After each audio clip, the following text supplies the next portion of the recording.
Boolean. Let's talk about Boolean now. Actually, Booleans, as in other languages, are shown by the words true and false. But do remember, in true, T is capital and RUE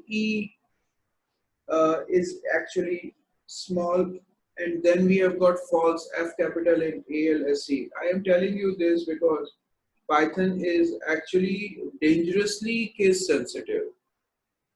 I told you yesterday that even if you misspell, no, not misspell, actually if you change the case of the variable, even in that occasion, Python will take it as two different variables. So be very careful about it. Python is furiously guarding its case sensitivity. So Boolean values in programming, you often need to know if expression is true or false. You can evaluate any expression in Python and get one of the two answers, either true or false.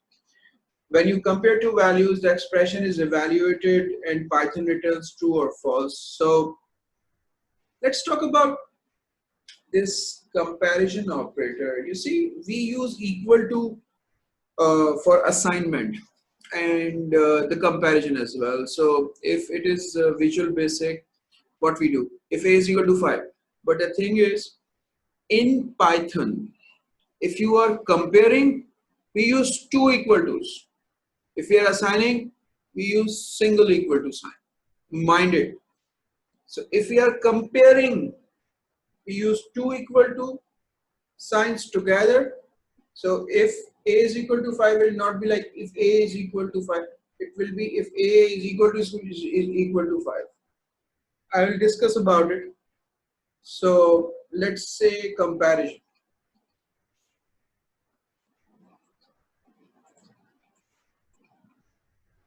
Print 10 is greater than 9.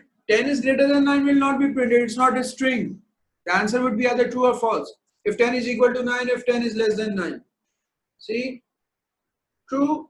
10 is greater than 9, true. 10 is equal to 9, false. And 10 is less than 9, false as well. Get the idea? So this is Boolean. Now,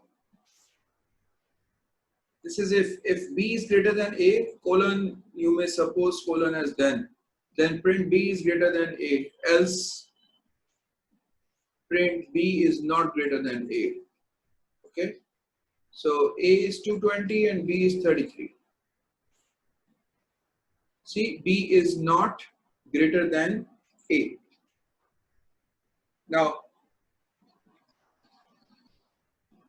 get the idea? So this is if will go as far as you are maintaining this concatenation, two characters concatenation, and else will work with its own block.